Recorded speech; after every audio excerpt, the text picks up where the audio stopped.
굿을 하면서. 김진미. 나 70대 이순남. 오늘은 내 인생을 돌아보면서 내 이야기를 하려 한다. 우리 친정으로 말할 것 같으면 독립운동가 가문으로 할아버지께서 독립운동 하시느라 집안을 제대로 돌보실 수가 없었다. 그래서 아버지는 힘들게 고학하시고 어머니를 만나셨다. 즉 집안이 가난하여 부모님께서 고생을 많이 하셨다. 그래서인지 아버지 어머니 두 분 다 일찍 돌아가셔서 나는 할머니 손에 자랐다. 할머니 역시 나라에 남편을 바치셨는데 아들 며느리까지 잃으셨으니 그 심정이 오죽할꼬. 그런데다가 나라는 호까지 남았으니 송구할 따름이다. 나 역시 할머니와 단둘이 살면서 힘들게 고학을 하였다.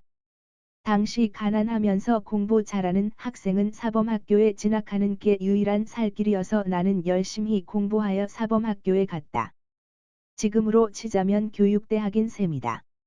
그때는 고등학교 과정으로 사범학교를 졸업하면 국민학교 교사가 될 수 있었다. 요즘으로 치면 초등학교이다. 나는 할머니의 은혜도 잊지 않고 나라를 위해 순국하신 할아버지도 잊지 않는다. 그리고 어이없게 일찍 가신 부모님도 기억하려 한다. 가난해도 국민학교 교사를 하면서 할머니와 나는 오순도순 둘이 살고 있었다. 그런데 어느 날 학교에서 교장 선생님께서 부르셨다. 이순남 선생님, 지금 나이가 어떻게 되지? 25살쯤 되었나? 네, 교장 선생님, 25살입니다. 교장 선생님은 명함을 한 장 주면서 이번 주 일요일 1시 모 호텔 커피숍으로 나가 보라고 한다. 이게 뭐지? 그래도 교장 선생님 소개인데 거절하기도 그렇고 해서 일요일 나갔다. 특별히 꾸밀 것도 없이 그냥 학교 출근하는 차림새로 약간 화장을 하고 나갔다. 앉아 있으려니 키 크고 늘씬하며 왠지 비싸 보이는 양복을 입은 남자가 다가왔다. 이순남 선생님 되십니까? 네, 그렇습니다만 명함 주인이었다. 우리는 통성명을 하고 가족 호구 조사를 하였다. 저는 가족이 할머니와 저 둘뿐인데 미스터 김은 가족 관계가 어떻게 되시나요? 우리 집은 대가족입니다. 부모님 외에 형제가 5, 막내 여동생이 하나 있죠. 아버지는 7남매 중 막내시고 위로 큰 댁에는 할머니, 할아버지 생존해 계십니다. 지금 형님이 혼인하시고 형수님과 조카 둘 있습니다. 나는 6남매 중 둘째입니다. 이번이 제 차례인 거죠. 제가 가야 셋째도 장가를 들 테고, 셋째는 사귀는 여자가 있는데, 내가 못 가서 기다리는 중입니다. 대단한 대가족이구나. 집안이 시끌벅적하겠어. 나는 외롭게 자라서인지 가족이 많은 집을 동경해왔다. 그리고 이런 집에 가서 자식을 많이 낳고 싶었다. 그래서 다른 것은 보고 따지지도 않고 우리는 곧 날짜를 잡았다. 결혼식은 회관을 빌려서 하고 주례는 교장 선생님께서 봐주셨다. 상견례나 기타 절차는 대충 생략하였다.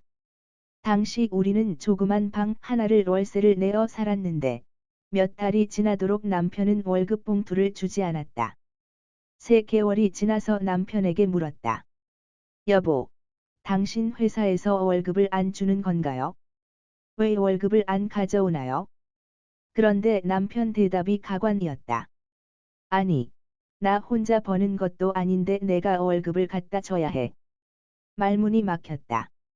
그럼 나 혼자 벌어서 생활비를 쓰라는 건가? 아닌 게 아니라 남편은 직장에서 월급이 나보다도 훨씬 많은데 한 번도 가져다 준 적이 없고, 매달 비싼 양복을 사 입거나 친구를 만난다며 양주값으로 탕진하고 있었다. 6개월이 지나고 이래서는 안 되겠다 싶어 시어머니께 말씀드렸다. 저기, 어머니, 당신 아드님께서 월급을 죄다 혼자 다 쓰고 생활비를 주지 않아요? 그런데 모전자전이라더니 아들과 똑같은 반응이다. 아니, 우리 아들이 생활비를 꼭 내야 하니? 너도 벌잖니? 돈 버는 며느리를 왜 구했겠어? 집안도 한미한 가난한 집 처자를 그거 하나 보고 데려온 거 아냐? 그리고 남편 돈 안 가져다 준다고 타박하고 시어미에게 일러 바치는 건 대체 어디서 배운 버르장머리냐? 참, 너 부모도 없는 고아였지?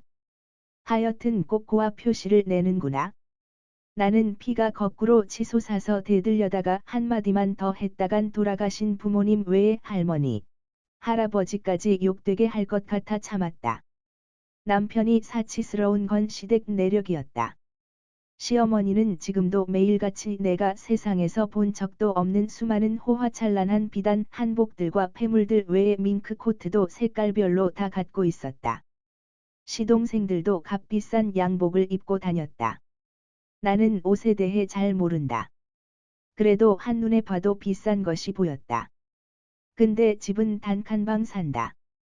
단칸방에서 8식구가 살다가 아주버님 분가하시고 이번에 내가 둘째를 분가시켜줘서 이제 이 단칸방에 6식구 산다. 막내 시누이는 아직 국민학생이었다. 나는 결심을 하였다. 요즘 같으면 이혼도 할 수 있겠지만 우리 세대는 그런 생각은 꿈도 꾸지 못했다. 나는 학교에 사직서를 넣었다. 교장 선생님이 놀라셨지만 나는 교장 선생님과 말 섞기도 싫어서 그냥 나왔다. 엎친 데 덮친 격으로 나는 임신을 하였다. 태교도 엉망일 텐데 걱정이 되었다. 그래도 나는 가능한 마음을 다스리면서 출산 준비를 하였다. 남편은 내가 사직서를 냈다는 사실에 꽤 놀라는 눈치였다. 그리고 하는 소리가 이젠 내가 생활비를 벌어야 하는 거야 하며 짜증을 냈다. 나 아기도 가졌어. 출산 준비도 해야 하고 출산용품도 준비해야 해. 남편은 그제야 정신을 차린 듯 월급을 가져다 주었다. 물론 다 갖다 주진 않았다. 절반만 주었다. 나머지는 자기 용돈, 품위 유지비라면서 당연하다는 듯이 말했다. 나는 알뜰살뜰 생활이 몸에 배어서 그 생활비로 우리 아들 둘을 키우고 작지만 작은 아파트도 마련하였다. 시댁에는 명절 외에는 거의 가지 않았다. 시어머니께서는 돈 많은 부자 며느리를 보려고 그렇게 시동생들을 선을 보게 하시더니 하나같이 가난한 집 며느리를 얻어서 머리 아파하셨다. 당신 막내딸은 선을 200번도 넘게 보면서 가난하기 짝이 없고 동생들 많은 장남에게 시집을 갔다. 그런 걸 인과응보라 하나? 아니면 욕심이 많으면 더 못 받는다고 해야 하나?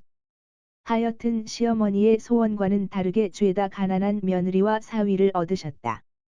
우리 집도 그리 넉넉지가 못해서 아들 둘 겨우 공부시키고 작은 아파트를 벗어나지를 못한다. 나도 이제 아들들이 크니까 이왕이면 부자 며느리를 보고 싶다는 생각을 하게 되었다. 나도 어쩔 수 없는 시어미인 건가? 요즘 애들은 선봐서 결혼하지도 않잖아.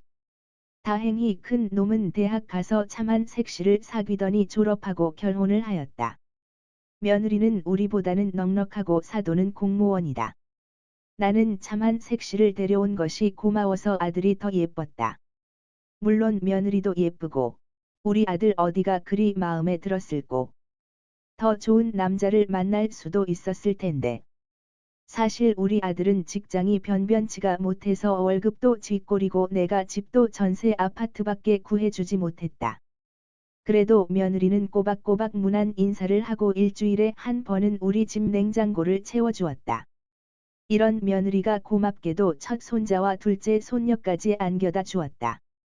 나는 어떻게 해서든 큰아들 내외에게 집을 마련해 주고 싶었다. 남편 몰래 집을 잡혀서 대출을 내어 아들 전세를 탈출시켜 주었다. 그러나 얼마 지나지 않아 남편이 그것을 알았다. 물론 집안이 시끄러웠다. 결국은 내가 다 갚기로 하고 나는 임시직 교사 자리를 구했다. 출산 휴가를 받은 초등교사들 휴가 기간을 채워주는 교사 자리로 1년에 한 번씩 학교를 옮겨 다녔다. 그래도 20살 때 받은 교사 자격증이 50대, 60대인 지금도 유효하여 내 생활에 보탬이 되어 주었다. 다시금 65세 정년 나이가 될 때까지 임시교사를 하였다. 그렇게 모은 돈으로 아파트 평수도 넓히고 큰아들 아파트 빚도 다 갚았다. 물론 내가 다시 근무하자마자 남편은 사직서를 내고 반평생을 백수로 살았다. 이때까지는 다 살만했다면 했다. 그런데 둘째 놈이 걱정이다. 어려서는 큰 애보다 더 예쁘고 착하고 싹싹하여 기대가 컸건만 둘째는 공부도 잘해서 없는 형편에 서울로 대학을 보냈는데 졸업하자마자 큰 은행 서울 본점에 바로 취업도 했고 앞날이 창창해 보였다. 그런데 그 은행 본사 근무라는 것이 그렇게 힘든 곳인 줄 미처 몰랐다. 둘째 놈은 격모에 시달려서 살이 빠져 해골처럼 직장을 다녔다. 대학 입학 때부터 서울에서 혼자 생활을 해서 내가 밥을 챙겨주지도 못했다.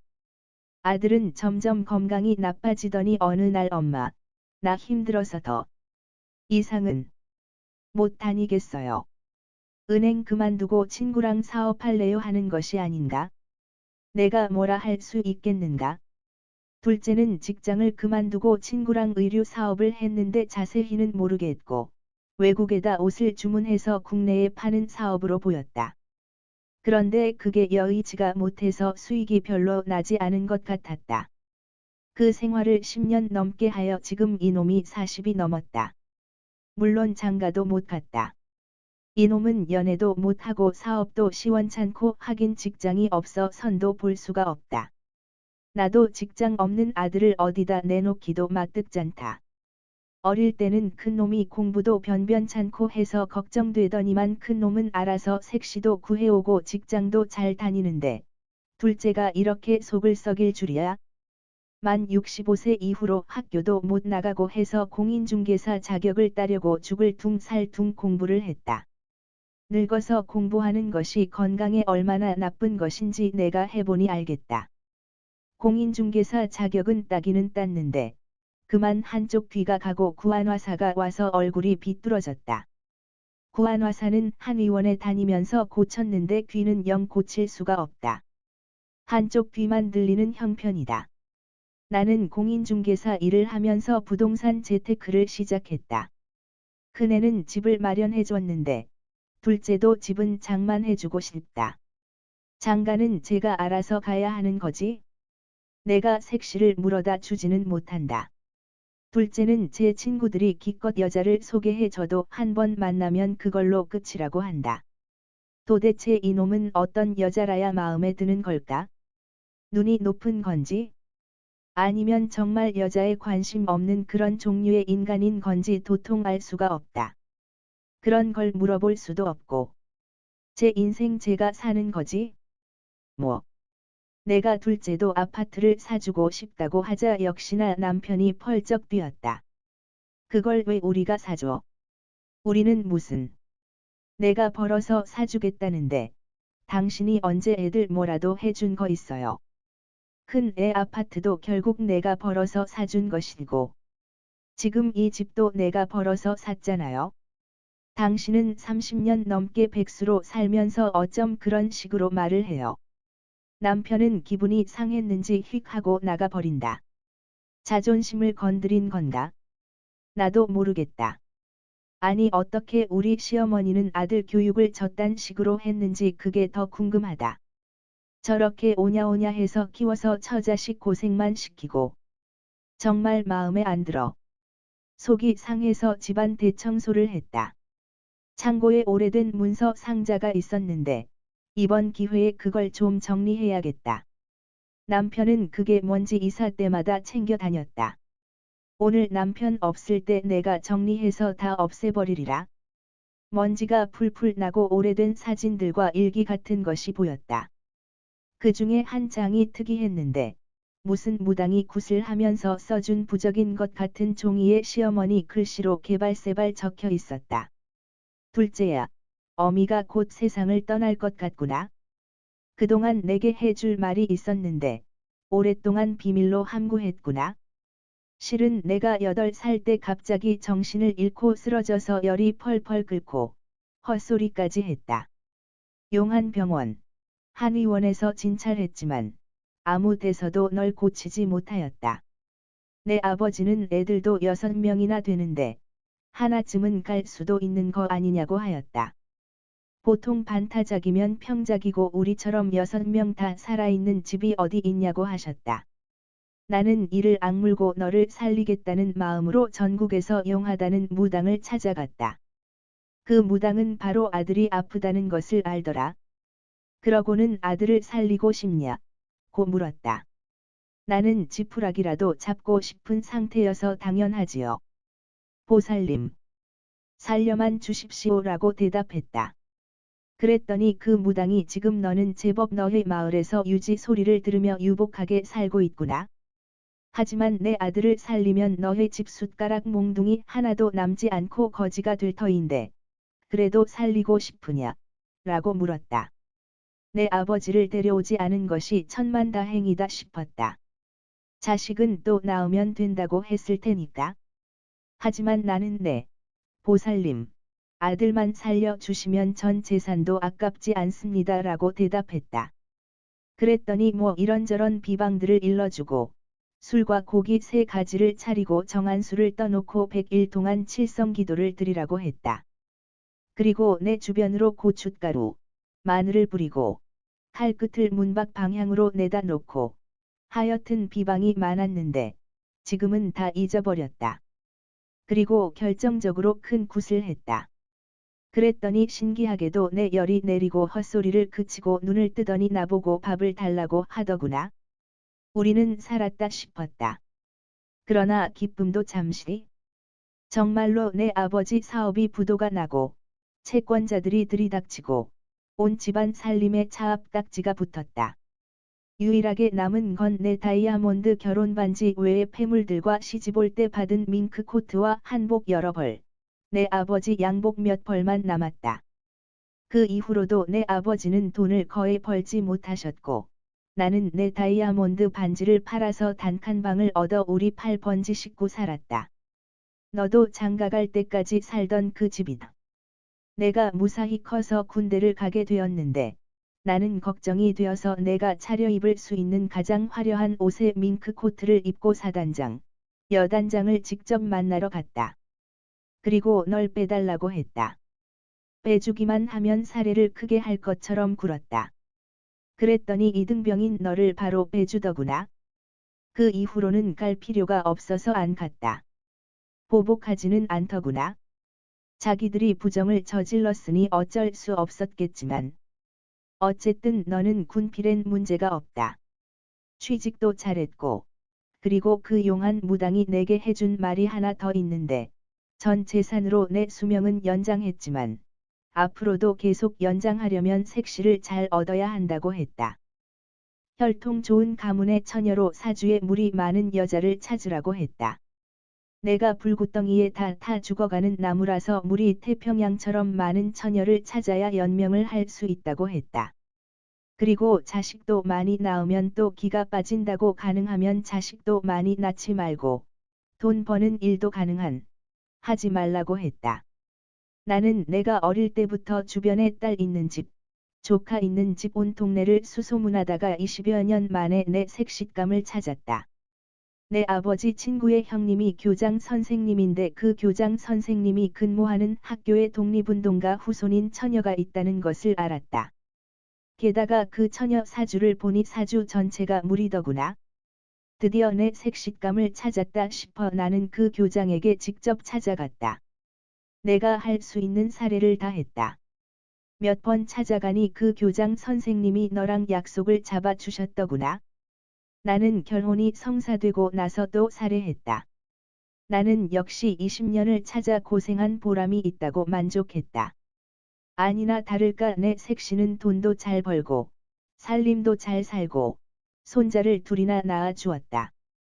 그래도 나는 손자보다도 내가 더 중요해서 손자도 둘이나 낳을 필요가 없었는데 라고 생각했다. 혹시라도 내 수명이 줄까봐 내 자식들을 별로 예뻐하지도 않았다. 앞으로도 가능한 돈 벌러 나가지 말고 몸 아끼고 자식들에게 돈 쓰지 말고 돈 아끼고 조심조심 살아라. 그리고 내가 평생 어떤 심정으로 널 지켰는지를 부디 알아다오. 나는 머리가 아뜩해졌다. 남편 수명 연장 대가로 내가 선택되었고 당대인 나도 모자라 우리 둘째까지 업보를 물려받았단 말인가?